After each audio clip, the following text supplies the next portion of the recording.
Everyone, special thanks to anyone who was here this morning as well as to this afternoon for investing so much time.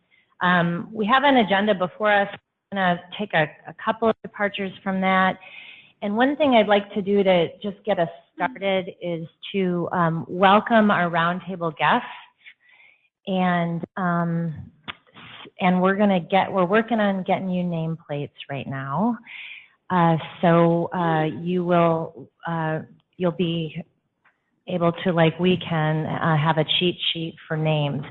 So if I could just have us go around the table and just say name and organizational affiliation, if any. And I guess I'll start over with Merritt. Hello, I'm Merritt Clapp-Smith, and I'm the project manager for the Governor's Task Force on Housing.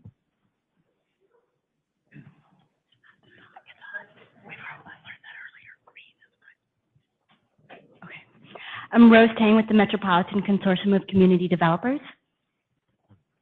Bernadette Hornig, Hornig Companies, and MHA. Cecil Smith, Minnesota Multi-Housing Association. Jeff Huggett with Dominium. Paul Swain, Dominium. Jeff Korselman with Winthrop and Weinstein. Charlie Vanderarty with Metro Cities. Andrea Brennan, City of Minneapolis. Jennifer Bergman, Brainerd Housing and Redevelopment Authority. Ellen Sally, Family Housing Fund. Deidre Schmidt, Common Bond Communities and Minnesota Housing Partnership. Harry Melander with the Minnesota Building Trades Council. Greg Russ, Minneapolis Public Housing Authority. Mike McGuire and the Mayor of Beacon Regional Council Mayors. Skip Duchesne with D.W. Jones. Rick Goodyman, Southwest Minnesota Housing Partnership. Mary Tingerfell, Minnesota Housing. Great. Again, welcome and thank you, everyone. As I mentioned, many of us were here this morning for a joint work session with the Housing Opportunity and Stability Workgroup. And I thought that was a really rich discussion, although, we touched lightly on many issues. And it was a great opportunity for us to hear directly from tenants who are interested in the subject matters that span both that work group and our own. I do want to just take a minute because the end of that session got pretty rushed. For any of the work group members who are here for that morning session, I just want to have the opportunity for each of us to say no more than a minute of a takeaway or a new thought or a aha that you had by virtue of that discussion. So I will start with Skip. I'm sorry, I'll start with Rick. I'm sorry, I can't see that down there. Very, very briefly, just to let us know where your head's at after that discussion. I thought it was a really good discussion. We identified some of the issues relating to supportive housing, how we could provide more supports to tenants. The tenant testimony was very powerful as far as the barriers that they are dealing with.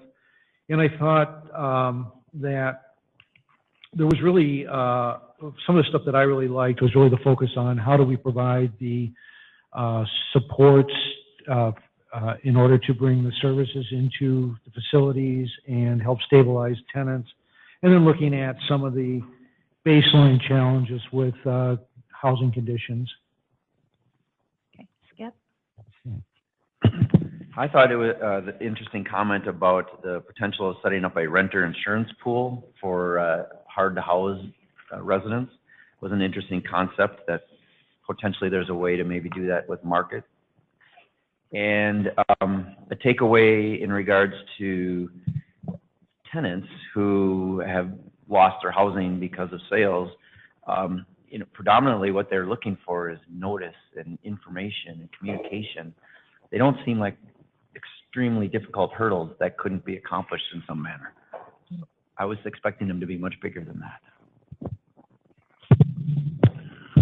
I appreciate a lot of the panel. The thing that was most striking me, I guess, was the the need for a rebalancing and a more productive approach to eviction or cessation or vacancy, and the basic communication between private owners and renters in terms of notice of sale and things like that. I thought that was all important, and it seems to be easily enough addressed if people can come to a thoughtful resolution and realization of the good actors and bad actors on the private side. Beyond that, the combination of the importance of services and supportive services, especially to the 30 and under income level, I think was particularly important. And my sense is the more we can work with private owners to understand those challenges and work with renters in the same way that our public providers do, and find a model in there that is more efficient in terms of the owners, but works out the risk management issues, I think is productive. Harry? Sure.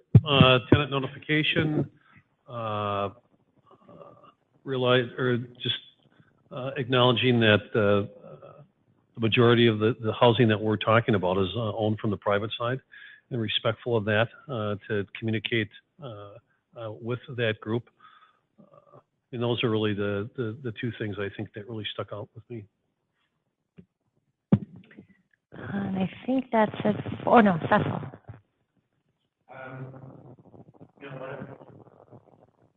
Cecil Smith. I agree with everything that's just been said, but one of the things that shocked me was the discussion about sexual harassment. And I kind of wish we had a Me Too movement to out these kinds of owners, because that's just appalling. Yeah. Just appalling. I would add a couple of observations myself. The point that the 30% affordable units, rents at those levels oftentimes don't even cover operating. I think that's a reality that we have to kind of wrap our heads around when we talk about solutions for the folks at the lowest end of the income spectrum. And it's not quite what Cecil is mentioning, but definitely this sense that there are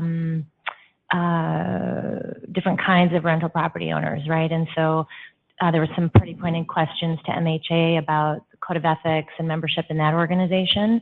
But I would observe that most of the MHA members are basically self-selected, right? They're folks that are professional property owners and managers who want to do a good job and want to act professionally. And so it's more likely the folks that aren't involved in those kind of efforts that are likely to be problematic and actors in the way that Cecil's pointing out. So a good conversation this morning.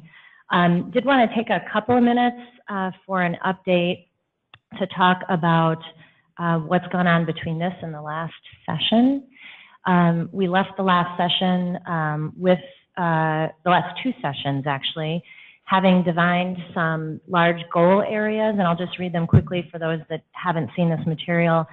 Number one is to preserve and maintain quality, naturally occurring affordable housing while preventing tenant displacement and invest in real estate stock, in rental stock. Preserve and maintain subsidized housing while preventing tenant displacement and maximizing prior public investment. Building more new affordable housing while addressing demographic shifts and tied to economic centers. And then the final is to support tenant interests while ensuring that families have a place to prosper and the opportunity to participate in the state's economy. And we had identified at the last meeting a number of subject areas that were of interest to the group. These included things like cost containment, new funding sources, et cetera. That's part of what is informed how we have sketched out. We might want to use our time at the subsequent meetings. We did take those ideas out of the last meeting, put forth a series of data, inquiries, and or research agendas that agency staff and some of the other staff that have been assigned to the task force are working on. and we'll be prioritizing further some more information that might help smaller breakout groups on those subjects. So I did just want folks to know that that didn't get dropped. We just had, we were encouraged to avail ourselves of the research and information that's already available to us to inform those conversations. So at the end of this meeting, we'll want to pick that back up and figure out the next steps. Any questions on that? Okay. We purposefully set this conversation up not as a panel, so we didn't ask folks to come in and make a presentation and then have us react to it. We really invited folks sitting here with us today and many more that couldn't make it to join with us in conversation, but we did give them a little bit of an assignment to come in. And so we asked everyone who's joining us here for this roundtable to think about their biggest idea. What is the number one thing that they would want to do, given a magic wand, that would make a difference here in rental housing? And so I would like to ask each of you that are playing this role with us to spend 1 minute to give us the headline of what your idea is before we go on into some deeper conversation into all of them. So Rose, would you like to start? Sure, yeah, sorry. I'm with the Metropolitan Consortium of Community Developers. We're an association of nonprofit community development organizations in the Twin Cities metro area. And I talked with our members a little bit before coming here. So one thing that our members had suggested was some different kinds of coordination among funding partners. Leveraging, everybody likes to leverage their investment, and that has also some unintended costs, I think. So simplifying the number of funders per development, maybe each funder taking a larger portion per development, sorry. Okay, great. Thanks, Rose. And I forgot to mention in my update, we're also creating a capture document. So basically it will be a catalog of ideas that are advanced today in our conversation, as well as those that have been advanced online, those that have been submitted directly to task force members, so that at the end of this, in addition to a set of recommendations that might emerge from these conversations, we'll also have this document where folks can see their ideas, memorialized and potentially taken up in subsequent work. And that would include anything that's offered here today. Bernadette? I guess my big idea, as I was tasked to think about it, was I thought very big, and I think what I would like to see happen is for the state of Minnesota to think of housing as a public infrastructure and an infrastructure investment that requires that level of investment in the existing stock, such as maintaining our roads, new roads, getting land available to continue the network, providing patrols and supports and regulations to keep the roads safe. So to me, I see a lot of parallels there as far as technology investments, advancements. Obviously, I know that's extremely expensive, but I think, as we alluded to in the morning session, if we don't, the problem is that big. So we can sit around here all day long and talk about little changes and tweaks and this and that, but we're all busy and we have other things to do. And I think if we're not going to think big, we're not going to make a dent. Great, thanks. Jeff Huggett. If I could speak on behalf of Jeff and I from Dominium. Our idea is this. We want to increase the spending for affordable housing in Minnesota to $1 billion per year. And that's first accomplished by utilizing all resources which are available from the federal government. And second, by increasing spending on the part of state and local units of government at a level that will cost the average Minnesotan $6 per month. That's the equivalent of 2 cups of coffee. This will produce 10,000 housing units each year. Jeff Korselman? I have to follow that. Well, I wasn't thinking quite as big. I was thinking more of, as you all know who are on this work group, there are no silver bullets, right? But what you guys are trying to put together, for that I understand, is which ones can you put together to get the most bang out of your buck. And one of the things that I think affects the market the quickest and allows for the highest production the fastest is to obviously increase funding that's available. And one of the things that has been discussed within the industry, the local industry, is creating some sort of a local Minnesota state housing tax credit. And I think it would be a great source for providing additional financing because of its flexibility, because it would be coming from a different source of funding from the state that would not draw away from existing MHFA programs, and it could be deployed very quickly. Charlie? Great, thanks. Charlie Vanderarty from Metro Cities. My idea to the table is, and I think it's new, but it's building on the momentum and the shared advocacy that's going on now. If you look at appropriations and support from the legislature for state funding for affordable housing, you've seen increases in the bonding bill from $0 a few years ago. You've seen funding for programs at Minnesota Housing, some flexible funds there with the challenge program. There's money for landlords for rental housing improvements. That's only in greater Minnesota. You could expand that to statewide, including in the metro, and also looking at a match for the local housing trust fund. So there was enabling legislation last year, but not the state match. And so funds like that from the legislature that could be deployed to meet local needs, community needs, would be impactful. Thanks. Andrea? Thanks, Andrea Brennan, City of Minneapolis. I think I can read this more succinctly than I can wing it. So I think that we need a new, flexible, ongoing, dedicated, sustainable funding source. My big idea originally was just more money, more money, but I tried to sort of flesh that out a little bit. Housing instability has broad implications for public health, the safety and security of our neighborhoods, school performance, early childhood education outcomes, employment training and readiness, and our state's overall economic competitiveness. In other words, growing housing instability, especially among low-income households, affects all people in all sectors in Minnesota. Therefore, the source of funding, where we need to get more money from, should not be limited to fees or taxes imposed only on the housing sector.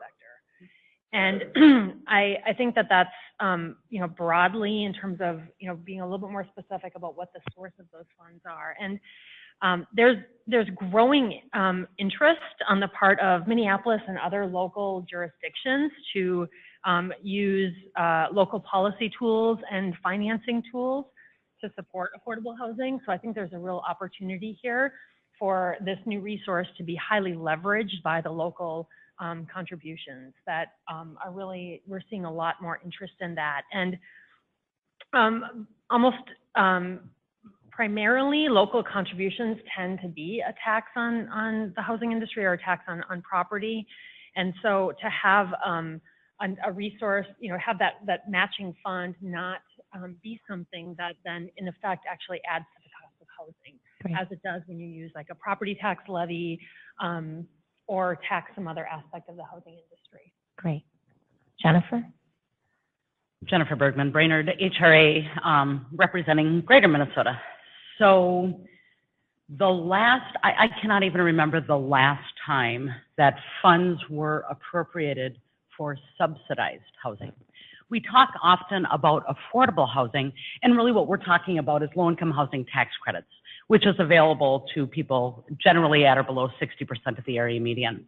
But who we serve, both in our public housing and in our Housing Choice Voucher Program, generally speaking, are those who are at or below 50% of the area median. I mentioned this morning that we have very long waiting lists. In fact, we've closed our waiting list because we just know it's unrealistic for us to expect to house people. So we don't want to give them false hope. So let's think big. I think we need to think about constructing subsidized housing. And so I know this, go ahead. Point of clarification, are you talking about publicly owned housing? So I'll get into that. Okay. I think I think where we have seen success in low-income housing tax credits is in the private-public partnerships, right? And we can do these private-public partnerships in the way that either it's a project-based where it's affordable rent there, or that we're providing a subsidy through a voucher-type program. Okay. So, I think, again, we're thinking big. I think that's what we need. And one of the things, I'm going to probably say the opposite of what Andrea is saying. I know we tried at one point to do a mortgage tax. And so, what if that's another resource that we start thinking about, or something that is tied to that? People get me included, quite a deduction for our mortgage, so anyway, I think we need to think big. I think we need to think more than just low-income housing tax credits. I think we need to talk about subsidized housing, and I think we need to talk about housing those who are at or below 50% of area median. So subsidized in your mind is rental subsidy? It is rental subsidy or some type of subsidy. So in public housing, we are getting operating subsidy from the federal government. In our housing choice voucher, we're getting HAP, or housing assistance payments, from the federal government. All right. Some people would call low-income housing tax credits subsidized housing. So I just want to be clear when you're saying that, kind of how you mean it slightly differently. Yep. Okay, Greg Gress. Well, I would echo some of that, and I had 3 main points. That we have to consider that whether it's public housing or some of the multifamily properties that are owned by nonprofits, that the amount of deep subsidy that's available in those units is actually a resource, and we don't treat it that way.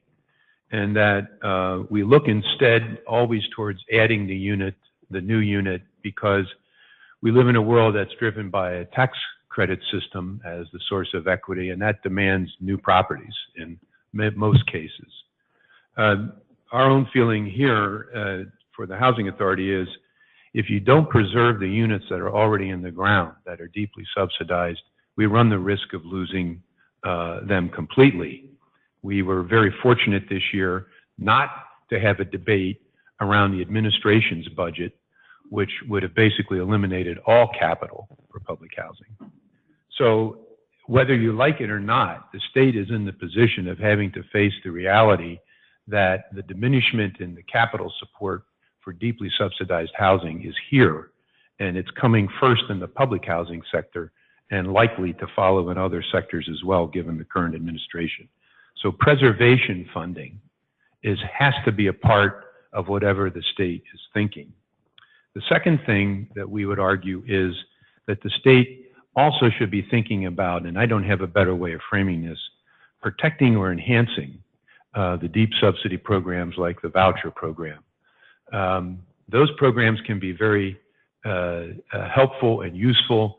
They can be used to create new units that are deeply affordable, but they need to be enhanced or supplemented either with connections to services or to allow shallow subsidies that would permit those dollars to be stretched, or some variation on those themes. And the last point that we think is very important is that the state is not one market. It's many different housing markets. The different agencies we represent, the different private groups we represent, we exist in a certain market area.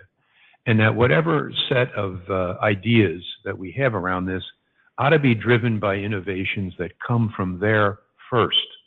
That we think we can do things here in a centralized way that support folks, but the innovations, programs, the partnerships or consortia, whatever you want to call them, ought to be local or regional and come from the market where the housing would actually be placed. Great.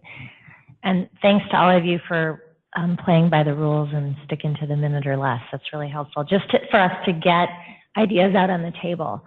So there's an obvious theme here in the need for new significant resources. I mean, a number of people touched on this. Bernadette did.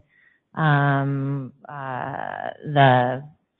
Dominium team did. Andrea said I was going to ask for more money or a lot more money, this is a theme for us, right? The fact that just being honest about the size of the challenge we have, right? Then from there, we heard kind of how you get that money might matter, right? So is it a new source in terms of what Jeff Korselman was talking about, the tax credit, whether it's a stamp tax, this idea of maybe it gets separated from housing itself. One of the things we've talked a lot about in these sessions thus far is how interconnected housing is with health, with education, with employment. And so there is a logic that you could draw about having a broader base set of funding. And I think that gets to this recognizing that it's infrastructure. The need for new resources is something that we've talked about a lot at the task force, and your ideas and others get there. Then the second thing I would observe about these comments is that going the next step of what happens with those resources, how the programs are structured, who decides where they go, who decides what they serve. That's another layer, if you will, of conversation. And then there are some other things that were raised, coordination, for instance, that get to some of that cost containment and ease and the like. So based on what we've heard here today and in our previous conversations, I want to ask work group members, what inspires you? Where do you want to take this conversation next? What's the piece that you'd like to have conversations about first with this group of experts? Skip. Jeff, could I throw this out at you? So we've heard about the state tax credit, and we had a presentation at a previous meeting too by Libby from MHP. What kind of dollars do you think this could bring? What is the can it be Paul's $1 million? Billion. B. But $1 million a year, Yeah. right? A billion. Oh, I had a few more zeros. Oh, okay. So just so I'm clear, are you talking about the result, like as in what we would leverage it to produce, or just how much would we be, where would the money come from? Is that what you're saying? How much money do you think we could get from doing a state tax credit? I mean, if it is the draft bill that is out there that I've seen from Minnesota Housing Partnership sent to me last week, I mean, I think it's drafted in such a way that it could be, there would be a very, very high demand among taxpayers who'd be wanting to take advantage of it just simply because of the way it's structured. I think it would be up to whatever limit we could set because it's a dollar for dollar credit. And I don't think there's going to be any problem with demand at all. I think, Jeff, we had asked this question previously, and I think Ellen's saying that there was an estimate done. Anne, who can stand up maybe and just give a number of projection.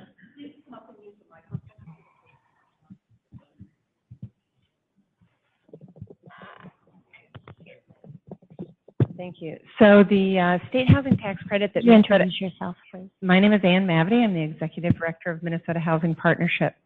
The state housing tax credit that has been introduced in the legislature this year proposes a $50 million tax credit, and based on the experience in North Dakota, and Jeff, you can correct me on this, has leveraged more than 3 to 1 in terms of private investments and generation of units as well.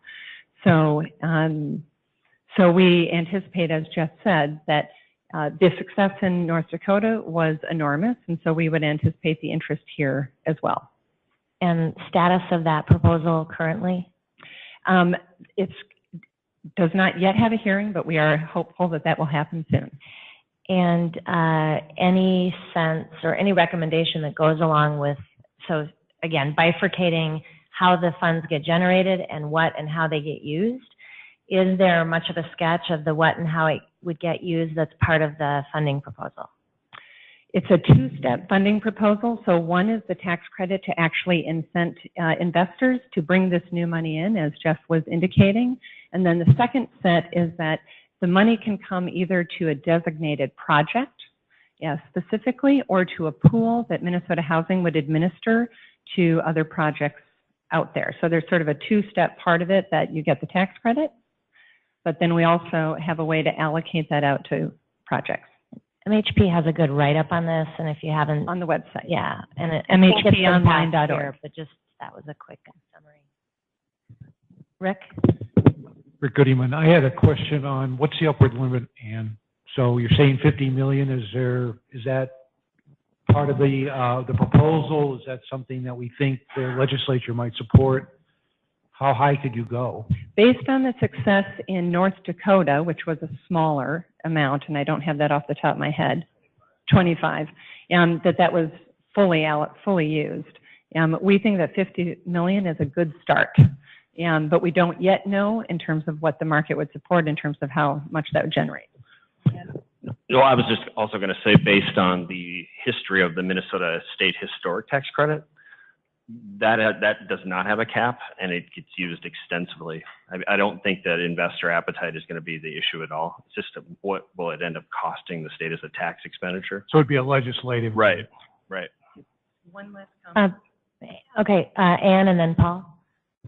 One last comment is that this particular proposal is structured so that there are not syndication fees. It's an important component of this so that it has a much higher return, up to 1-to-1 return on the tax investment itself, instead of using the funding in terms of syndication fees. And Paul? What I wanted to just add, I think we're undershooting this by a lot when we ask for 2 times what North Dakota. North Dakota is a much smaller state, and the per capita commitment at $50 million is much lower. We do business in 2/3 of the United States, and what we see here in Minnesota is a support for affordable housing that's unprecedented. And what we saw in the Congress is there was a bipartisan support behind the only method possible, which was the tax credit. The wind is at our back. It is time to be bold. This incremental stuff, I think, is a real short-sighted approach. So just to be clear what you're saying, you think the 50 million is not ambitious enough? No, I don't think it is. So our $200 million at the state level is $3 per citizen per year. I mean, that is a petty amount. I mean, if people cannot get people excited for $3 per month, then there's something wrong with us. We see that excitement. We see upper income suburban communities endorsing affordable housing, coming up with resources that they're not at all committed to give to affordable housing. They're reaching deep into their pockets to bring affordable housing. The time is now. And I'm curious about, and folks that are representing public entities here at the local level, how does this resource, as envisioned, facilitate local communities to drive the kinds of development that they see, to Greg's point, serving the specific needs of their micro markets? One of the things I'll note is that, as Jeff again had noted, that this is intended to bring in new money that's not currently being invested in the affordable housing system. So it does provide an opportunity in areas like, and I think this committee heard from Skip and DigiKey and Thief River Falls, as their need for housing is enormous, and that this provides a vehicle to partner with these local communities, both from local government as well as businesses in the areas, to really target their local housing needs. But it's developer driven, not municipality driven, correct? Well, individuals or corporations would be contributing to the pool, but I think it provides an opportunity to leverage local funding into projects and sort of incent and provide gap financing for the local projects that are out there. My question goes more to kind of municipal direction. So part of the stuff that goes in the pool goes to the state, and then the state says where that goes. Well, it's intended to respond to local housing needs. Okay. This is really the ability, especially with the designated funds, to say this is a local housing need, and how can we invest in sort of what our own community needs are. But then the designated funds would be designated by the developer or by the city?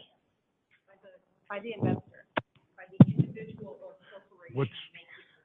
What's powerful about this is so many times we're going to employers and asking them to contribute. This actually gives them an investment tool. So I think this could be leveraged multiple ways. And also the communities are saying, we want the housing, they'll provide tax increment financing, other types of support, or even soft funds to a process. I think this is a really good, when you looked at the challenge grant, That was one of the ways that we used it to get it initially funded. There was so much demand for workforce housing, and having the challenge go back to the employers and to the local units of government to support the projects raised a lot of local funds that were invested in affordable housing. So it's a good model. Jennifer? So I guess I just want to address a couple of things. So I'll just talk on behalf of Crow Wing County. I think what we see in Crow Wing County are really two needs. We have a gap in housing that is available for those who are making between $13 and $18 an hour. We know we have a gap. And the other gap that we have is what I mentioned earlier, those who make at or below 50% of the area median. While this tool would be great for us to address, and Thief River with DigiKey. I'm hearing from BLADEC, Brainerd Lakes Area Economic Development Corporation, my gosh, we need workforce housing. And so this would be a great tool for that. We worked with D.W. Jones on some projects, looked at one in Cross Lake. I still go back to what are we doing for those who are at or below 50% of the area median? I have to say, it doesn't sound like a housing authority could apply for this, because it's a question. And the second is that I find that I don't have a problem with the concept behind it, but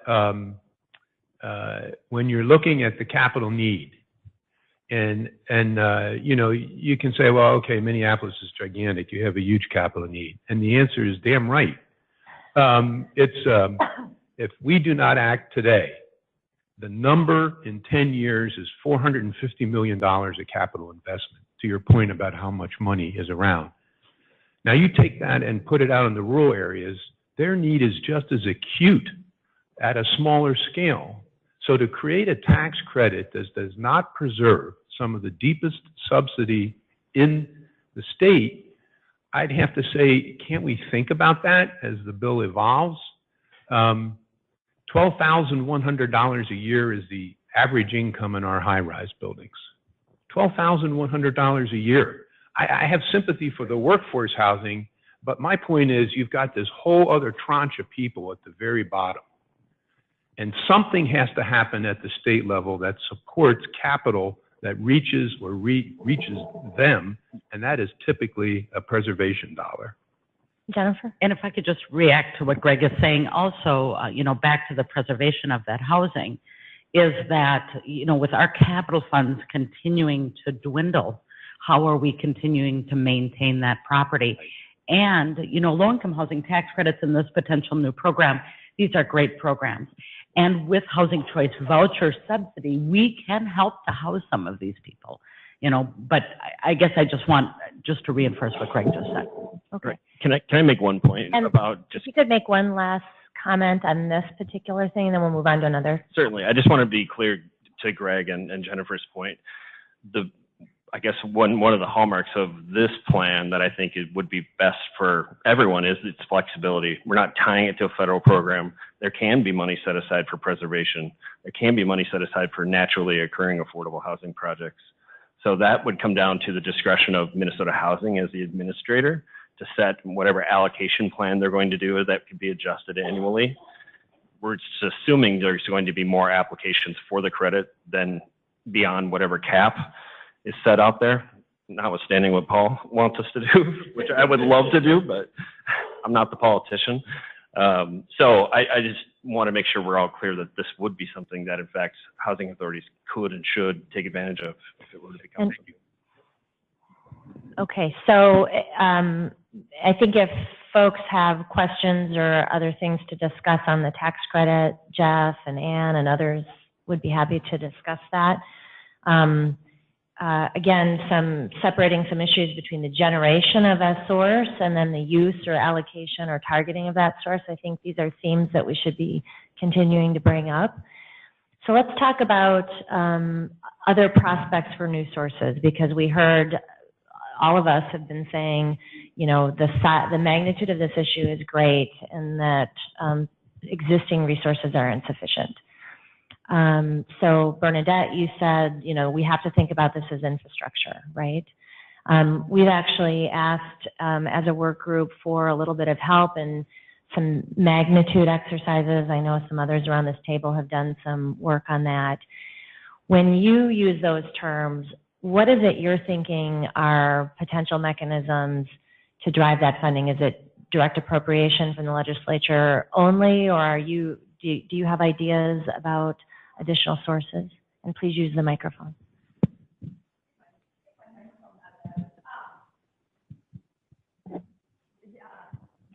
I guess following with the infrastructure analogy, I think, and obviously this isn't maybe the most popular idea that's ever come around, but I mean, I think there has to be some sort of taxation associated with it. So like the gas tax funds roads, there needs to be something that drives it and honestly puts it, and this kind of goes along with what Andrea and Jennifer were saying. I mean, we can't continue to tax housing to create housing. It has to be a shared responsibility for all Minnesotans to understand that this is an important infrastructure investment. So obviously nobody likes to talk about taxes, and that's not politically feasible. So Seth was my political component or advisor, and he's always more realistic than I am. But I'm thinking big, and so I guess I would say that realistically, I mean, there's no money tree that I'm aware of. So to create money, I mean, we're going to have to come up with a place to drive it. So I've heard, sales tax or, other sorts of mechanisms out there. And I really think that we need to have those conversations. I mean, we need to have them on the side of the soccer field and with our neighbors, and we need to talk about it. We need everybody to invest. Jennifer? So Crow Wing County just submitted something to Minnesota Housing and Deed for these opportunity zones. We don't really know yet what opportunity zones are going to be. Well, we know it's going to be a tax incentive, right? It's going to be a tax contribution that somebody can write off. But we really don't know what the eligible uses are for them yet. But this could be a potential, and I'm really thrilled that they included Minnesota Housing in this as well, so that they're not just thinking about economic development, but also thinking about housing as economic development. So I guess when we look at resources, I would say we should be keeping an eye on these opportunity zones. Charlie and then Paul. One thing that we've looked at is reauthorization of this old house, and in conversations about that. So I'll back up. This old house is if you make an investment in your property, the increased assessment is deferred for 10 years. So it takes away a disincentive to reinvest. And as we looked at that program, it was for properties 45 years or older, owner occupied. One of the conversations is, do you extend it to younger properties, maybe 30 years or older, and then make it for smaller landlords as well? And so you provide, it'd be state funds. Actually, it's in the tax code, so it'd be just from the Department of Revenue there, but looking at what could the state do as programmatic wise, but aren't state dollars to help with some of that. Our thought is the first step is to take the money that's free, take the money from the federal government that's available. It's $250 million. It's the largest single amount. The second portion is at the state level to raise it and to raise $200 million a year and to allocate that where the need is great. So for example, Greg's point, and I'm sorry, I forgot my friend's name from Brainerd. Jennifer, that there is no question that public housing is the most, anybody who knows housing knows that public housing has been at the short end of the stick for years. It is very easy to short end a public housing agency rather than to short end somebody else. It's politically the most expedient thing possible. So then the last third, the $200 million, comes from the local units of government, comes from, there is a proposal, at least there has been some discussion about a metro-wide sales tax, which would raise $100 million a year. There could be some other equivalent for other regional taxes that would raise a similar amount. But the first step is take the money that's free. Where is that? I'm just out of curiosity. Currently, there's about $550 million that could come to the state of Minnesota by using volume limited bonds efficiently. And that's about $420 million. Bond cap. What? That's the bond cap. Right. To use, so what states like Colorado and Washington and others are doing is they are allocating 100% of their, or very large percentages of theirs to 4% tax credit deals, and they're doing it efficiently. So in some recent discussion, there's discussion that to limit that to 55%. So how you get to that extra $250 million is you effectively use all the bonds that you can. And I understand that that does not help you unless you can do a RAD deal or some other. Right. It's doable. To do a RAD deal. Yeah. Right, and you can use the bonds. The bonds can generate the money for you. The other thing is that we've looked in recently, and we're discussing with Habitat for Humanity, the idea it is possible using the 4% credit to generate owner-occupied housing. Now you have to, through tax purposes, defer the transfer of ownership for 15 years. But the first thing we do, take the free money.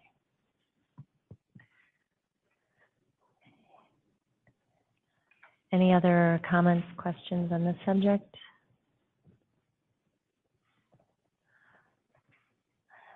Before we shift from new sources, there were some ideas thrown out, and I just want to kind of look around the table.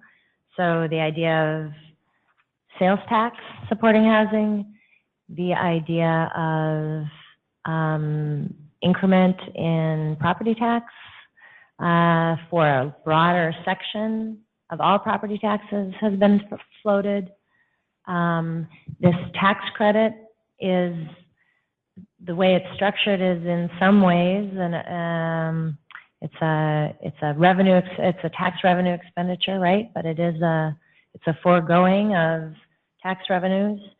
Any other mechanisms for generation that folks want to make sure get out on the table before we leave this subject?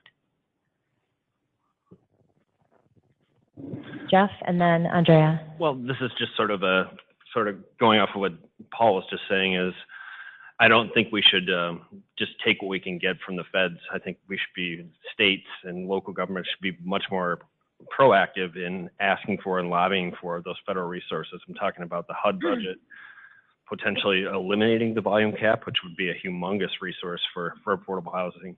I just think need to be much more proactive in doing that sort of lobbying, because it's a resource that's out there for us to use. Andrea? I just wanted to make the point that I suggested it earlier, but there is a lot of increasing interest in local jurisdictions, cities and counties coming up with local sources of funding for affordable housing. And so to have the state investment leverage that. And so playing off of this idea of a matching fund in trying to incentivize local units of government to create affordable housing trust funds, I think that there's would be a lot of interest in increasing the amount of local investment that went into housing if it were matched by the state. Oh, Mary, and then Skip. I just want to go to Jeff's point for just a minute. I was in Washington last week, and there frankly is a considerable amount of excitement and momentum about the fact that the Senate bill to expand the 9% credit and to do the agreed upon reforms to the 9% credit actually has some momentum to be included in the omnibus funding bill, which is going to be up for voting on the 23rd of March. And we had significant conversations with folks on the House side who are basically saying, hey, if a bill comes over from the Senate that includes this and it has strong support from the Senate, we might be able to get it included in the House. So it is sort of right now, right in front of us. So, it may or may not happen, but I was pretty surprised at the level of optimism for the expansion of the 9% credit in the next week and a half. Skip and then Rick. That'd be great news. Charlie, I wanted to ask you, when you talked about this old house, is that the concept where you improve a building of a certain age and your property taxes don't go up, and that's the savings you recognize, and that's the incentive to fix older property? Yes, the property taxes on the increment based on the improvements don't increase. That's deferred over 10 years. The original program wasn't for rental properties. It was owner-occupied properties, but that's something that, if it got reauthorized for those owner-occupied, could look at expanding into, this old apartment, this old duplex, kind of a program. So to be clear, that 10 years, that 10 years of taxation on that increment value, that's deferred or forgiven? It's deferred. So you could phase it in maybe after 5 years, 7 years up to the full, or you could tack it on after the 10 years. So you're paying the full amount that it is assessed then, but you're not. But does that, I guess, does that Not accruing the liability. So no, it's not accrued. It blinks on after that period. That's what I was trying to figure out. Yeah. Okay, I think Rick? So I just wanted to build a little bit off of what Andrea said about empowering local units of government to raise local funds.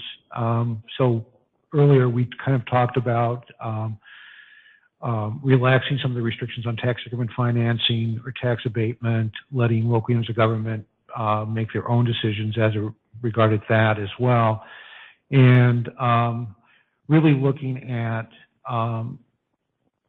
and the matching component, I also agree is, I think, really important, so that that communities can raise local funds. There's a number of different conversations going on in Mankato, Wilmer, other areas in southern Minnesota that are talking about how do they raise local funds, how do they leverage those to support affordable housing. I think we just need to incentivize it, and we can take care of part of the local match that Paul's talking about. So that's basically what I wanted to add. I want to come back to an issue that we talked quite a bit about this morning, and we keep hearing public commentary on, and that's this idea of the level of need at 30% and below, so for our very lowest income earners. And I want to ask a question of this group, and particularly our roundtable guests. This debate between whether rental subsidies in existing properties is the best way to accomplish that, or whether targeting new resources and new development at 30% and below. I mean, and I know it's not an either or, but I just want to get some feedback from this group about, when we talk about these new resources, we talk about, say, the state tax credit, how much should we be skewing, in your opinion, how those new resources get spent at the 30, and how effective, or where do you see the role for greater rent subsidies or operating subsidies? I'm going to go Bernadette first and then Paul. I think one of the key questions to ask is why or how is the person in a position that they are at that income level? And I think that will determine the kind of program or what kind of property would be a good fit. So the example, we have properties in greater Minnesota, the rural development properties, where we do serve a very low income population. And there are people who are they work very low wage jobs. So the math is it is what it is. But other than that, they don't have any issues. They just happen to not make a lot of money. Or they're elderly and they're trying to make ends meet on Social Security, which is about $1,200 a month, which doesn't go very far, right? So if it's simply an income problem, that's one thing. But if people are at the 30% population because they can't work, or they're struggling with other issues, addiction, mental illness, chemical dependency, whatever, there's all sorts of issues in there. And the reason that they're in that population is they have other issues. Just giving them a voucher and saying, go get them, isn't necessarily going to work. As we talked earlier this morning, there's going to be management challenges associated with that. So I think one thing to think about is, trying to divide that low-income population. Not everybody's the same. Not everybody's circumstances the same, and that kind of goes back to Greg's point of different housing markets in different parts of the state. I think that the same with the very low-income population. We need to think about, are they coming out of homelessness, or have they just stopped working and now they're trying to figure out how to live on Social Security? Those are two very different people that need two very different solutions. Paul? We house about 50,000 people across the United States. 1 in 3 live in a project-based or use a voucher to pay their rent. I think tenant-based subsidies need to be a part of a future solution. I don't think capital subsidies is the exclusive way to go. So I think you need to target it to the people that need the money directly rather than targeting it to buildings generally. Just want to add, I'm going to go to Jennifer Ness, but just ask a question. As far as I know, there aren't any proposals or glimmers of thoughts, correct me if I'm wrong, for a new rental or rent subsidy program, or? It is my understanding that there have been discussions within people advocating on homegrown that said some portion of those should be tenant-based. Okay. And I think that's an outstanding idea. Okay. I'm going to go to Jennifer and then Andrea. So again, Jennifer Bergman, Brainerd HRA, and we have a range of housing. We have public housing, you know, we have a variety of tax credits, and we have a market rate too. Our tax credits, our market rates, our Section 8 new construction, our, you know, Section 236, they're easy. It is our public housing and our Section 8 vouchers that are tricky, and that's really where we see the gap. And I agree with what Paul says. I mean, I think it's about the subsidy.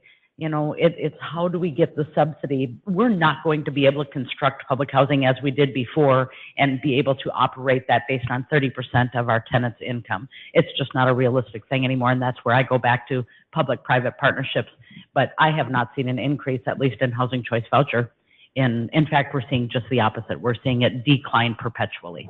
Okay, Andrea, and then I'm going to ask Ann Mavity to clarify what the current thinking is on the homegrown proposal. Actually, for benefit of everyone, you should probably do just a minute on what homegrown proposal is and where you see opportunity for new funding for rental or operating subsidy. But first, we're going to hear from Andrea. Sure. The first word in my description of new money was flexible. So I think that we need a tremendous amount of new resources, and absolutely, rental subsidy has to be a component of that. What is it, 20 to 25% of eligible households who are eligible for a program like Section 8 Housing Choice Voucher actually receives one. So we know that this is contributing to people being cost burdened, severely cost burdened, and that is causing instability in housing. And then we also know that this becomes both a symptom and a cause. So long-term cost burden is not sustainable for families. And increasingly, that is the reality of low-income families in the state. And so without rental subsidies, we're not going to really have an impact on that. Okay, Ann? Yes, thank you again, Ann Mavity, Minnesota Housing Partnership. So it's been referred a couple times for the Homegrown Fund, and I'll just give a little bit of background on that. A little shout out to my predecessor, Chip Hallback, with the Minnesota Housing Partnership, who set this in motion many years ago. But the idea is simply, it's really to what Rose talked about earlier and some others, the idea to create a dedicated, flexible, permanent revenue source for affordable housing that provides the flexibility for local governments to then use that, match it to both local needs and with local resources to generate additional funding. And originally, in the last several years, if many of you have heard about it, it had been talked about as a metro area focus. I think it's worth talking about it as a statewide focus. It would function in the same way. And then one of the things that just came up recently, Representative Alice Hausman, who's carrying the Homes for All legislation, noted that transportation has 7 dedicated revenue sources that fund transportation, and affordable housing has none. And so this is really trying to just even out that balance scale to make sure that housing doesn't have to fight every single year through the legislative process for that dedicated revenue, and rather it's just baked into the system. And so in doing homegrown, one of the first steps was actually accomplished last year in creating enabling legislation through these local housing trust funds, which allows local governments a way to accept funding that would come through that, as well as to start establishing their own funding at the city level. The next steps are to create this dedicated revenue source at the state, in order to help fund and match that as well. There's no legislation in this moment, but that is something that we're building toward probably for the next legislative session. Is that? And one last point is that the fund is intended to be flexible, as many have noted here, that it would be responsive to those local needs. So using it for rental subsidies as well as capital is part of how this is conceived. I think the need for local investment in affordable housing is really important. But I would love to hear also from our panelists or our experts how or whether there should be some sort of exception to the rule when communities are very poor and don't have a good, strong local tax base to draw on, and how that might be incorporated into a strategy that builds on local investment, if it does. Any thoughts? Go ahead, Andrea. The matching could be very flexible in the sense that it could come from an employer. If there is an employer in the area that could contribute, maybe it could count that employer contribution to in exchange for a tax credit. There are possibly consider in-kind contributions. So if there are social service agencies that are willing to provide in-kind services, or there's always the ability to lower the tax classification rate if it's affordable housing through local action, or reduce or waive fees or development requirements, having flexibility from the regulatory standpoint. So I think there's other ways of providing for a local contribution that don't necessarily require a tax levy. Rose? Could a philanthropic contribution count too as a matching from a local? If there was a foundation that could contribute to act as a local matching amount? Charlie? To build on what Andrea said, there's a number of policies local governments could undertake. And so things like density bonuses with, holding land costs helpful there. Looking at reducing parking minimums and those concerns from the funders on that. But there are policies in lieu of financial contributions because local governments are stretched and they provide a full range of services. And so I think it's helpful. I appreciate the question of what can local governments do to help with that. And I know there's some calculators out there and some other tools that you can plug variables into to look at the economic value and the financial value of what you're buying with some of those policies. Skip? Paul, I wanted to ask you and Jeff if of your 200 million additional ask, did you have any suggestions or ideas on how to raise that? There are two components. One is a state portion, and then the other is a local portion. I think the homegrown model is a great example for the local, and I would look for regional solutions, going to Ellen's point about, or someone's point earlier about, some of the communities are too poor to be able to, so that in a metro-wide sales tax, it would be possible to shift that money as local units of government had in mind. Then at the state level, the 200 million that they come up with, I think should be allocated as the need goes greatest. I see that as general tax revenue. Again, it's $3 per citizen per month. It's not unmanageable. But I think key is that we have some really good examples. I'm going to make 2 points. One, Minneapolis and St. Paul have done a great job of allocating their resources and, in fact, going outside of their own allocated tax-exempt bond resources, and they fully utilize them. I think we should give other communities that same opportunity to have that same flexibility. The second thing is, Greg just said, his need is $450 million. This is not a problem that you solve, doing little things here and a little thing there. This needs to be big. That $450 million, I'm sure if you walk through his building, Skip, you and I are operators, we would not want to operate those buildings. They are in tough shape. So I would just encourage everybody to not think incrementally, to think, totally differently than we've ever thought before. Jeff and Paul, the round number of 1 billion is a nice round number. How did you? $1 billion. I'm sorry, I did the same thing. Okay. Right. Billion. It's not that hard. You just keep going, say it. Add a set of zeros, right? Okay, so it'll roll off the tongue in no time. The $1 billion nice round number. How did you come by that number? It was, we started with first, we should take the free money. And then we said, what other monies, what are reasonable levels to expect? And we think the $3 for the local unit of government and the $3 incremental at the state level is a rational level. We think there's a political will for it. Okay. We think that there's a consensus. But the one thing, too, I'd like to say to this group, perfect can't be the enemy of good here. Mm-hmm. We cannot say, oh, it's not just exactly the way I want. Everybody's got to compromise and compromise fast. So, when you came up with $1 billion, did you also work the equation the other way around to say, so you said it's going to produce up to $10,000 10,000 units. Construction, 4,000 in preservation. Okay. And so, was that part of how you arrived at that relative? There are lots of details to this that Jeff and we've engaged Chip Hallbeck to work with us on this, and everybody who knows Chip knows there's a lot of numbers behind that. We're not trying to make that presentation to you today. We have all that. We can give you all that. But effectively, $1 billion goes a long way. Yeah.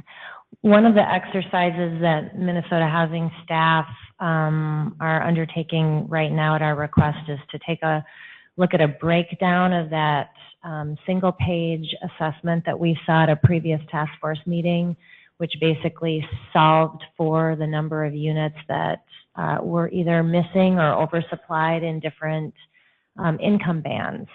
And so I think, taking the need assessment up against numbers like that will be an interesting exercise for us. Skip. So if I'm hearing everybody, we really are talking about two funding sources here. I think we're talking about moving forward with the state sales tax and the homegrown fund as a means in some manner of doing all this great work. Are those, or am I missing another initiative that we're all talking about here that people sitting here are going to try to define and put into a document that say, this is what we want to go for? I would say I view those as two examples of initiatives already underway, but I don't think that this work group should feel limited to those, or that that the option is only to support them in their existing form necessarily. Jennifer, and then I guess it was Greg. I'll second what Andrea said. Flexible is important. Let me also stress, as somebody who uses federal funds and state funds, simple. We are more than happy to comply, and we are so incredibly grateful for the funds that we get. But right now, on one deal that I'm trying to work on, we're trying to put a cell tower on top of our public housing property. And that revenue helps us make up the gap that we see in our federal resources. Because we have state funds in the property, we have to do a request for approval form. Great, we're happy to do it. Now we have to fill out a 26-page questionnaire from MMB in order to be able to negotiate a lease with Verizon. That 26-page questionnaire from MMB starts with the question, is your public entity a public entity? And I'm not kidding. And they get harder and harder and harder to the point where we really are going to have to get an attorney to help us fill this out. That's going to cost us a considerable amount of money. So again, when you are looking at and discussing funding sources, please keep your end user in mind. We have to jump through so many federal hoops with our programs right now. We'd love it to be flexible and simple. Okay. Greg, then Ellen, then Charlie. Oh, and then Rick. So a couple observations. I think there's a lot of interesting ideas on the table. I mean, however you choose to think about it, and is that we have many thousands of units of deeply subsidized housing in the ground, whether it's on the multi-family side of HUD, whether it's rural development or public housing. I don't think we can advance a state agenda unless any of the programs we're talking about include a dedicated element for preservation. The notion that you're competing is fine. I don't object to that if there's what I would call a level playing field. But, you know, the numbers I've been throwing out, so today we need $137 million. If anybody wrote a check, I would take it and I could spend it on basic needs in the buildings. The $450 million number comes if we don't act on any capital needs over the next 10 years. And frankly, we just witnessed a federal budget attempt to zero out the capital fund for all the public housing in the country. So I would argue that any of the ideas has some way that money comes to units that we've already invested in. And it doesn't matter whether we own them, whether it's one of the housing authorities in some other part of the state, or a nonprofit or private owners that participated in the HUD programs and they're at the end of their contract, and that you have an expiring use situation. Most states don't even deal with expiring use. They let the federal government deal that if it's so inclined. So any model has to recognize the real estate investment we've made to date.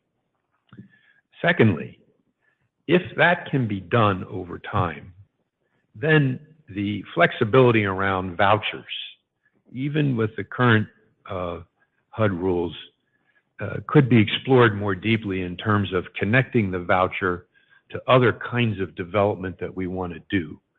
And the way we've been thinking about it in Minneapolis is we're putting 10% here, 10% there of project-based voucher that is spreading that around in key development opportunities.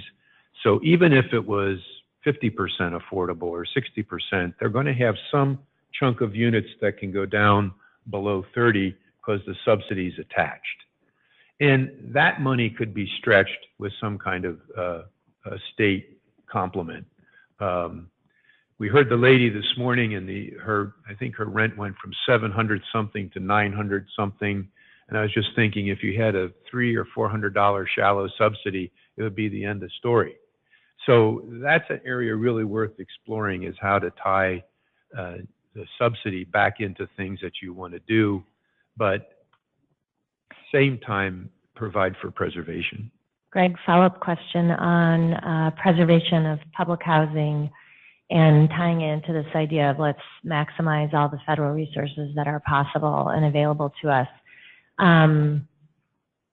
What's your view on being more forceful in the direction toward RAD for public housing authorities?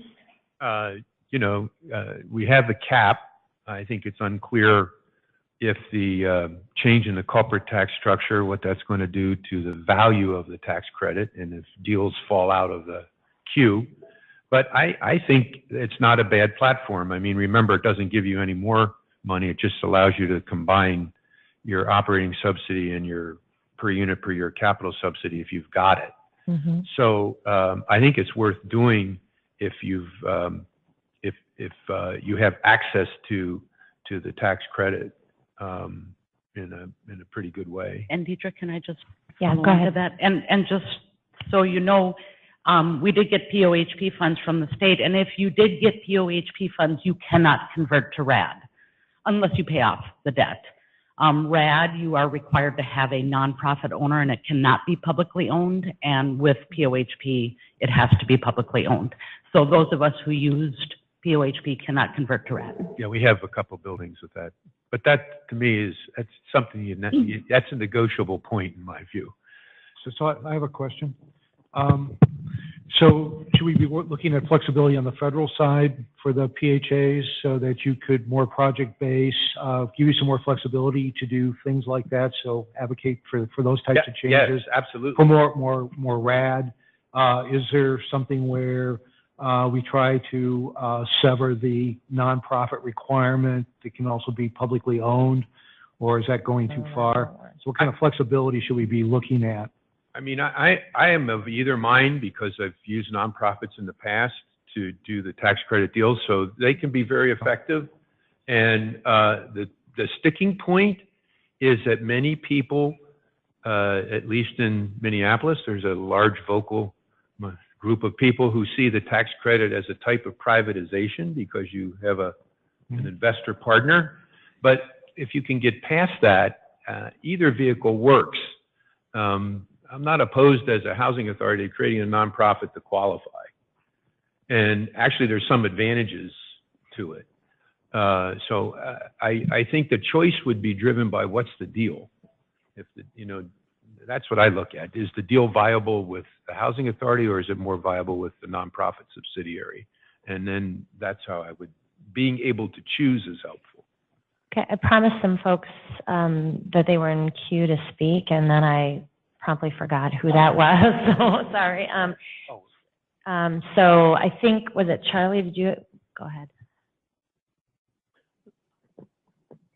I appreciate the discussion on the homegrown fund. I think it's important to have. I would encourage caution on, and there's some challenges around local property tax dollars and how they could potentially supplant the state role in funding housing. I think if you're going to look at local dollars, to look at, as Andrea said, how do you provide incentives and matches for how those could be used and make that a local option, a local decision on whether you're going to raise your levy for that. I know that property taxes are really politically sensitive at the local level and at the state level. So policymakers, city council members, mayors are really aware of what their levy is and how much that will increase. And then I know state lawmakers get a lot of calls when people, when their constituents are looking at their property taxes and what that percentage is increasing. And then sometimes at the end of session, you have a levy limit and you're capped, and that doesn't necessarily help everyone there. So I'd be really cautious on looking at how you look at local property tax dollars and how those are used with a broader approach. If there was some kind of mandate from the state or looking at local funds for traditionally state roles. I wanted to tie in Greg's point around preservation and the importance of preservation with the point that you made, Jennifer, around remember who the end user is for money.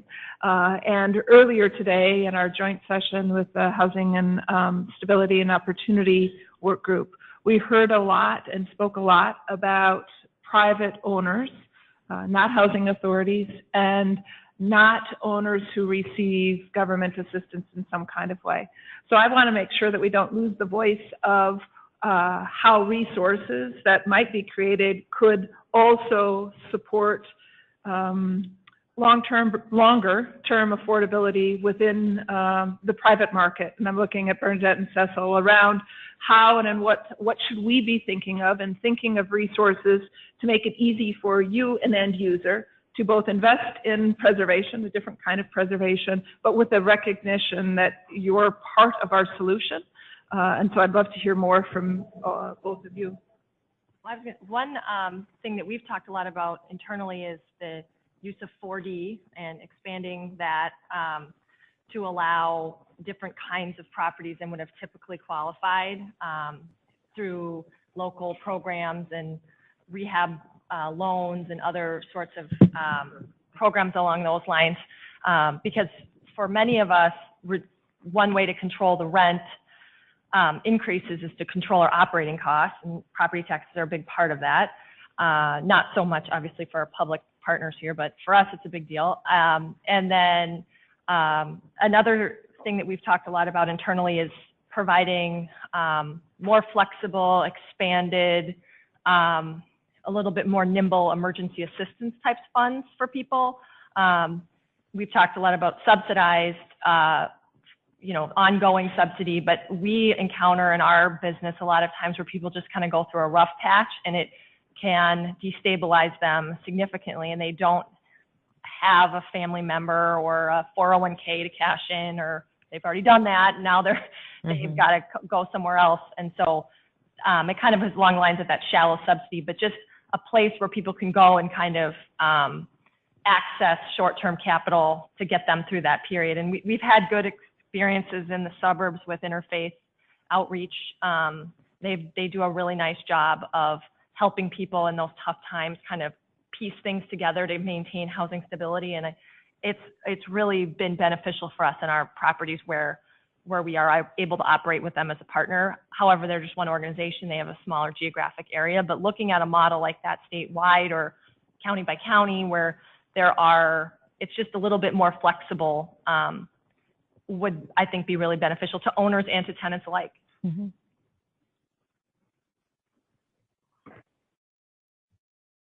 This is Cecil Smith. So I'm really pleased when I hear the discussion about alternative funding sources, not necessarily looking at the property tax levy, because in terms of naturally occurring affordable housing, that's driven all my rent increases for the last 10 years. And so we can, to structure the deal in a way where we don't put any more burden on the existing privately owned affordable housing and therefore maintain the level of affordability, is the smart way to go. But to think really, beyond that, and I'm glad Bernadette mentioned 4D, because again, that carries the theme of simplicity. The 4D program is a very simple program to administer. And if you're going to have involvement of the private sector, they look for simplicity. They do not look for bureaucracy. They're trying to avoid bureaucracy. They want efficiency. But to go beyond that and ask, are there other models? And I look at the social entrepreneurial model, and the state is really getting more interested in that. We've got a business organization classification for that now. So it's not a nonprofit model. It's not public housing. It's private, but it's socially minded. And just as we did venture capital tax credits for job creation in the state, is there a way of engaging the social entrepreneurial business model where there's a lower return on capital, but perhaps some incentives to do that, which layered with other elements like 4D or forgiveness or waivers on certain development costs and soft costs, that we start up a whole new business model of housing production in the state. And so that's a little bit more outside the box, but and it may be a sliver of the $1 billion, but is there something that seeds something that really requires almost no direct, certainly no direct subsidy, and perhaps some indirect subsidization, that's one time. And so therefore we've got no recurring costs, and so we don't end up in the situation where there's massive deferred maintenance on either tax credited properties or publicly owned properties. It's the owner has their investment, the owner has their portfolio and has to maintain it and has an interest in maintaining that. Looks like people are starting to wilt. It's Larry, Harry, do you want to? Yeah, just a really broad comment. This is Harry Molander. So I'm hearing a practical approach, as I like to say, a PM approach, a practical Minnesota approach to how we're doing this. I mean, you're talking about, impact investing that is starting to become more and more popular, which, talks about sustainability stuff. We can put another spin on it and do it for housing. But I think as we move forward, and this is just, appreciate the comments, and hopefully the private side and our public partners continue to participate. But I think as we make recommendations, while we do that, we need to figure out the strategy on how we get these things done. I mean, there are ways right now that, I mean, just from a strictly bonding standpoint, that we could be way up here, but there is just this ceiling that up there they just can't get past. So as we move forward with our recommendations, I think the recommendations are real important, but we got to figure out the strategy as we move this thing forward, because recommendations are fine, but unless you can convince people that are going to make changes, how you get that done and how it affects their constituents, it's not going to happen. And then just on a lighter note, Paul, the coffee thing, you know, if you go to McDonald's for senior coffees, you get 6 cups rather than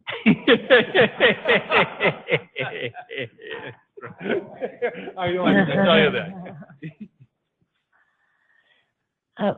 One topic I wanted to bring up, and just more as a reminder for all of us, is as we start talking about new ideas, fresh approaches, things that are not passed down from federal government, we have a lot of options open to us that we tend to forget we have. And we talked about this a couple of sessions ago in terms of kind of paradigm shifting. So, you know, we always talk, and I'm as guilty of this as anybody, we always talk about, you know, the folks we're serving in terms of AMI. And Bernadette brought up the point that, you know, not every household at 30% AMI has the same needs. So I'm just reminding us all to think a little bit more nuanced and creatively than we are trained to do in the affordable housing industry. So questioning whether AMI is the right way to kind of parse out the people we're talking about, taking a different approach, a lighter touch to compliance. You know, the liberty that we would have in creating new sources that aren't generated at the federal level is that we could make different decisions about compliance. We could make different decisions about legal requirements. We could take different decisions about, you know, fully engineered plans and specs. There you go, Skip, I did it. You know, Cecil and Stephanie, who was here, I saw she had to leave, you know, manufactured and modular. There's a lot of flexibility and nuance that we can and we should, I think, absolutely avail ourselves of in these discussions. I know Cecil last time, at one point, I'll just say this for you, turned to me at one point, we were talking about compliance. You know, what happens if you serve a family that isn't, you know, exactly qualifying? And he's like, would that be so bad? Like, is that really a terrible use of public resources? So that's just kind of a comment I wanted to make because we've talked about it before, but it seems like constant reminders are probably good in that way. We do have the requirement for and the joy of having public commentary, and at this point we only have one person signed up live, and I'm wondering, Merritt, do we have anyone online or, okay. So I would like, it looks like Jean Lee. Come on up, Jean. And Jean, if you could limit your comments to 2 minutes, that would be great. Thank you. Thank you. Madam Chair, members, Jean Lee. I head APAC, which is a housing consortium. Also, Children's Hope International are our family centers. We do legislation, legal advocacy, shelters, transitional housing, permanent housing services. I have been involved in development of the smaller units, as far as doing rental properties, doing the whole gamut of things for about 54 years. I wanted to respond to some of the things that were discussed today. First, when you were talking about sources of revenue, one of the things that has been done in the past is putting on the IRA or the income tax form a designated space for if people want to donate to a particular cause. But there's also some people who want it, if they donate, they want to designate funds to go to a particular cause. So I don't know if you have those options as far as on your website. The other thing is, I know a developer who builds luxury homes. He built a luxury tiny house that's 165 square feet for $65,000. Now, I think we could do better than that as far as on the cost. There's also the developers who think of technology and smart homes. Also dealing in the healthcare field, we know that more and more they're going to try and do technology in the homes. So that's something to consider as far as the need for long-term thinking in the development of homes, especially if they're talking about electronic monitoring in the homes. The other issue was workforce housing. Now, that became an issue in North Dakota and Silicon Valley. And we had a visitor from California who looked at somebody's guest home and said that's about the size of homes that they have in California. So if we kind of, I know 250,000, Commissioner Singertall talked about being the average size or cost of a home. If we could kind of think that maybe some people don't really need that size homes, that there could be different, things of options available. The other thing is subsidies, being able to subsidize for smaller places versus large. So I don't know if you have that incremental subsidizing or you just subsidize, everything just at one rate. Also, there are different levels of need in housing. So I know it gets more technical, and this is where the technical people can get involved. There'd be formulas like the K-12 when they start messing around. It even goes above my head, and I had MBA in finance and everything like that. But if they start thinking of how do we help these people in a formula sense, maybe someone can develop a model that makes sense. The other thing, as far as generating income, is they do it off of license plates. So if you folks can think of a special housing type license plate that, people get charged or whatever extra, and that goes into the pot. That has been a source of income for different groups. Also, they talk about, MFHA has what they call the loan forgiveness for certain things. And in a sense, to the people who don't get loan forgiveness or don't get help, that seems kind of unfair, and I'm kind of on a justice issue too. So we suggest doing what they call the back end or deferral of loans and costs, because when a person moves or whatever, those things can be recouped, especially as homes appreciate. So even though you're trying to house people, that way you could better utilize the funds that you are using instead of the loan forgiveness. Thank you. Thank you. Okay, we have 20 minutes left on our agenda, and what I would like us to do is use this time to ask final questions of the folks that are sitting here that we might have. I'd like to do a flash round with our guests to ask if there's anything that they think didn't come out in our conversation today that's really essential. We give them another, again, probably no more than a minute to pull those out. And then I want to have a conversation with the work group about what ideas require some more work between now and our next meeting so we can make some assignments. So, Cecil, do you have a question to follow up on? Okay. Yeah. So, Cecil Smith here. I don't know whether I missed it, but perhaps Paul can answer. Why are we leaving money on the table? What's the money that we're leaving, and why are we leaving it? The federal government allocates $550 million of tax-exempt bonding authority for private activity bonds to the state of Minnesota. In years past, it was not feasible to use that. It also coming with that is exemption from taxes, but in addition, there is a 4% tax credit. What has happened is roughly since 2008, the world has changed and interest rates have compressed, and in addition, tax credit pricing has gone up. And what that's done is those two lines have merged and effectively give us an opportunity to create new housing by using private activity bonds. Those bonds, when used most efficiently, are used at 55% due to some tax rules, et cetera, et cetera. There's no requirement to that. In addition, tens of millions of dollars of these bonds have been taken out by private and nonprofit developers and then not used. And then in addition, a portion of these are being used for single family where the rate differential is very, very minor. So states, again, like Colorado, Washington, Oregon, and things of that nature, have switched their use of these bonds, and it's a relatively technical, but it's a straightforward thing to do. It is pretty much, it is in ascendancy. So, but I understand all of that part, but why, is it by rule, is it by statute that we haven't utilized our capacity? It's by state policy. Ellen?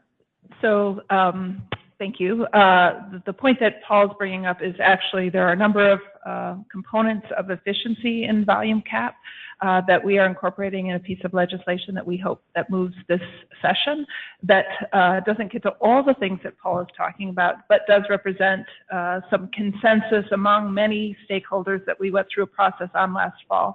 So there is action proposed for this legislative session that addresses many of the things that Paul talked about. And Cecil, there are many folks around this table who have participated in numerous in-depth conversations about this, so we could tell you all the gory details if you're interested. As an operator, I never like to see money left on the table. So, you know, when I hear that, it's like that's a lack of efficiency and not taking advantage of an opportunity. Yeah.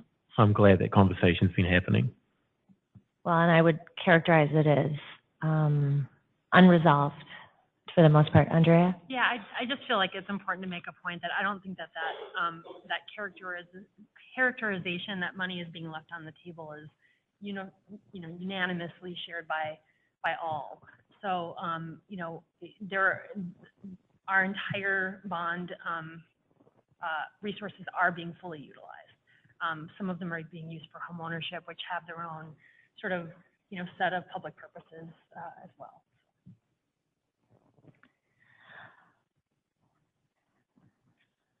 Any other questions on this subject or others that have been discussed today, or can we go with our final comments from our guests? Okay, maybe I'll start on this side of the room just for fun instead of going with Rose. So why don't we start with you, Greg? Just a flash round, anything that you think didn't get said today or that you think bears repeating? Just to emphasize again, a mechanism to sort of unleash the local innovation that's kind of either at the city level, the county level, or in that regional market if one exists. I can't emphasize enough that small amounts of money in the form of planning grants or technical assistance could lead to access to large amounts of money that would be well spent and bring people together in collaborative ways, whether it's health and housing or services and housing. I really think people should be given a chance to create that down at the very bottom if they can. And not to assume that PHAs don't have entrepreneurial bones. That's correct. We are willing partners. Jennifer? So Jennifer Bergman, Brainerd HRA. Couple of things. Yes, we are partners. We're here at the table. We want to be at the table. We look forward to public-private partnerships. We think that that is the future, and that's how things work. I would stress or like to remind you of all of the layers that public housing authorities, HRAs in the state of Minnesota have to work through to get these projects done. We have federal funds, we have state funds, we have local funds. It gets incredibly complicated. The other thing that I for you to take away is we've kind of talked a little bit about our reduction in federal funds, but I want to leave you with a picture. So our operating subsidy, so our tenants pay 30% of their gross adjusted income towards rent.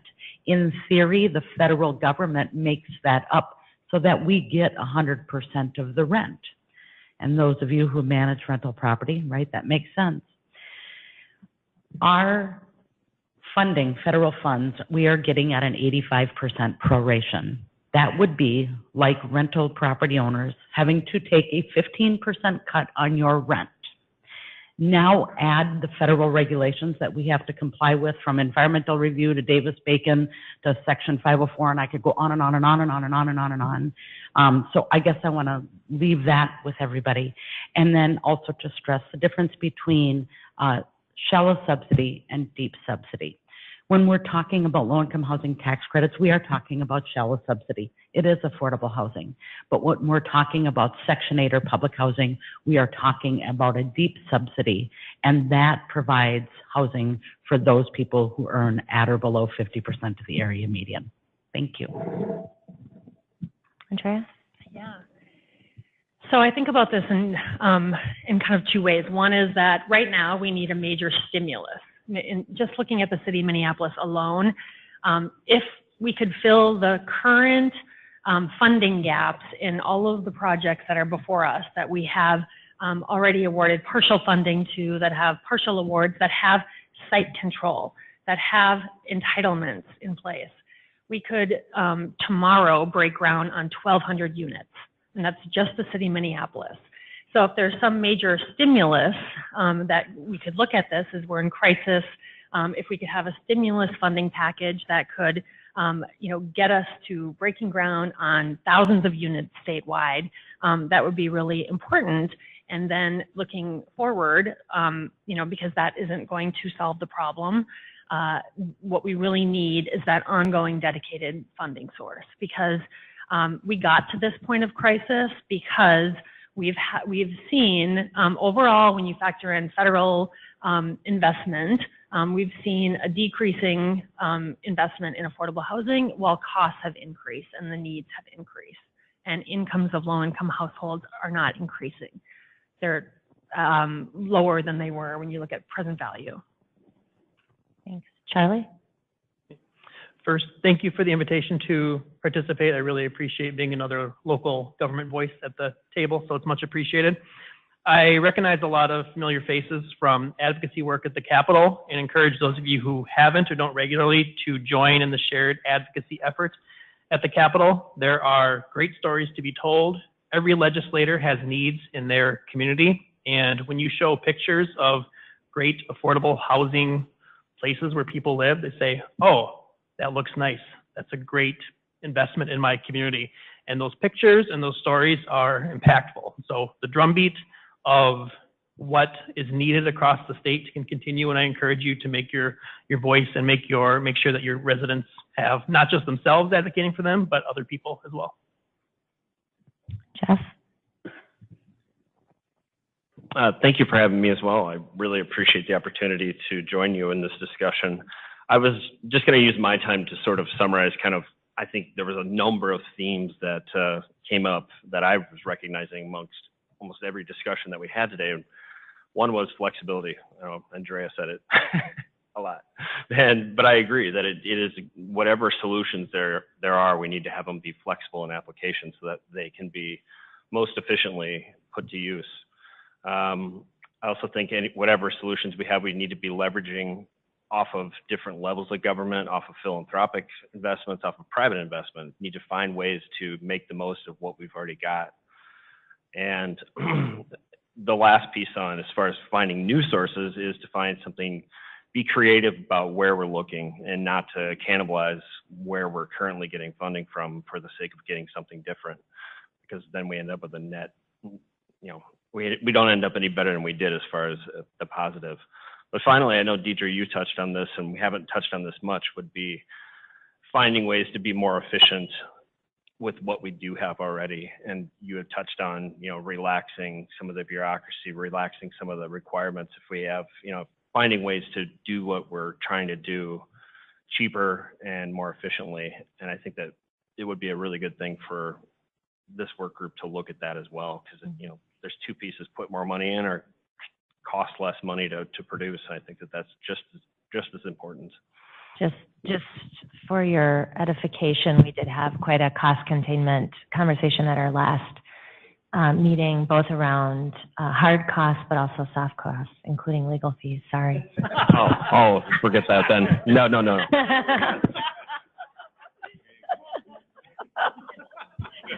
And developer fees and okay. All right. MHFA origination fees. Yeah, everybody, we're gonna put a hat in the middle of the table. Everybody's gonna pitch in. Okay. The Siamese twins from Dominion. Yeah, we're stepbrothers. I'm really just going to summarize what I've heard because I've done a lot more listening than I usually do. So, probably first of all, I think I pretty much agree with virtually everything everybody has said around the table. So I guess that's an easy thing to say. But I think essentially what we're saying is, golly gee, this is, these governors task force don't come around that often, so we should definitely, make use of this. We've all said in one way or another, we've underinvested in affordable housing for so many decades that there are needs at absolutely every single level. So we need more new construction production. We're not investing enough in our existing, housing, which really is infrastructure, and we have to keep up with that. We have a lot of households in Minnesota that are struggling to be able to pay their housing costs. Rental assistance matters, and it's important. And we've got partners all around the table. We've got the federal government, the state government, we've got local governments. And this is a really good time. We've got all of them, I believe, supportive of what we're doing. And so we should take advantage of that. And I think the other big theme around the table is go big. So, there you go. Bernadette? Well, I guess today we've talked a lot more about production and development, which is not really my area. So I guess I would say I would hope that this group would continue in a future conversation to look at operational efficiencies at properties. It kind of goes to the development efficiencies, but also operational efficiencies along with property taxes, rental licensing requirements, local government requirements, things that drive up the operating costs for your typical property owner. Utilities, insurance. Utilities, yes, exactly. And I also think that perhaps we could challenge our friends that are not here, that are on the tenant, whatever that other group is. Opportunity and stability. The Opportunity and Stability Group, to flip-flop and for them to think about, spend some time thinking about costs, and for us to spend some time thinking about policies and regulations, because there are things that I think will make it easier to provide and maintain and sustain affordable housing. But if we are segregating ourselves so that the tenant issues are over here and the property management issues are over here and the development issues are over here, I don't think that we're going to maximize the time and the ideas of everyone around the table. And I think that's kind of an old paradigm, an old thought process, that management's here and development's there, and we're two different groups of people, with two different mindsets. And I think we're going to have to do both, and we're going to have to work together so that we're developing properties that are sustainable, well managed, well maintained. We're reinvesting in those properties, but and then that the tenants are aware of the costs and the challenges associated with this wider housing crisis in the state of Minnesota, that everybody understands, not just the owners and the developers, but also the tenants are part of it as well. And Rose, final word. I feel kind of silly that I didn't talk about investment today, and that I thought that was kind of a given that everybody would be for an increased investment in affordable housing. So I was trying to think about something else to talk about, but that was a mistake, I guess. The other thing that I just wanted to bring up is with the dedicated sorts of funding that's flexible, is that there's oversight from communities, and that housing advocates and developers, nonprofit and private owners and people with lived experience are involved in talking about what the community needs are and making sure those are incorporated. Great. I really want to thank all of you for coming in, particularly the folks that are visitors. Before we adjourn, I want to come back to conversation with the work group to talk about our next steps. So as I mentioned, there's a number of questions or major areas of inquiry that we have already identified, that we have some work going on with agency and other staff to support us in. And these grew out of those topic areas that we identified at the last meeting. If I could ask just for a couple more minutes, folks, if we could keep our attention just like 5 more minutes. So what? This has been 4 hours. I'm doing well. I know. You know. I know. There was a reason class was 50 minutes. Well, next time you can moderate because it's even harder. Okay. All right. Great. I love it. Okay. Best way to get compliments, right? Okay. So I just want to remind folks on the work group, the areas that we said we wanted to delve into, which includes stuff that we talked about today and what we talked about previously. I warned you at the end of last meeting that we were going to ask for you to nominate yourself so that we don't have to nominate you to work on some of these areas. And those were, I'll remind you, number 1 was a general category of regulatory issues. Number 2 was an A and B, a cost containment both on the development side and, to Bernadette's point, on the operating side. We had funding both existing, so what are the things that we could do to change the way we use existing funding sources, and then also to think about new funding sources, which we spent a lot of time on today. And then finally, there was this element of kind of resident interest or perspective. So as I said, we have requested some help in some of these areas, examples that were previously mentioned, sources of information. So we're getting some help in tracking these down. But what we will need are members of the work group who are willing to dig in, go back to folks today and other resources in our communities and work with our research team to try to come up with at least a direction, if you will, of some recommendations we might make. And our next meeting is on April 9th from 1 to 4. So before we adjourn, I'm just curious to hear, of those 4 categories, who's interested in working further in those categories? And if you need to hear them again, I can give them to you, but I want to hear Cecil? The one that you described as A and B, the second one. Okay, that would be cost containment both on the development and on the operating side. So that would get you your modular or manufactured, right? And it would also get some of that MHA versus subsidized. Okay, great, good. And I will note that you volunteered to do that last time, so it sticks. Thank you. Okay, Harry. I've done a little work already on some construction costs, so everyone's that. Okay. All right. Mike. I volunteer on regulatory side. Excellent. I'm going to fill in on the operation cost and regulatory local. Yeah. Good overlap. Okay. Skip. Well, we're getting pretty heavy on the cost, but that's what I was shooting for. And certainly funding. Okay. Rick. I think you had me on cost containment. I can do funding. Okay. I think we had you on both of those, actually, Rick. Oh, okay. I got a short memory. Okay, and we do have members that are not present here today, so we'll survey them and we'll get back to each of you. Any last questions or comments before we adjourn? Thanks again, everybody.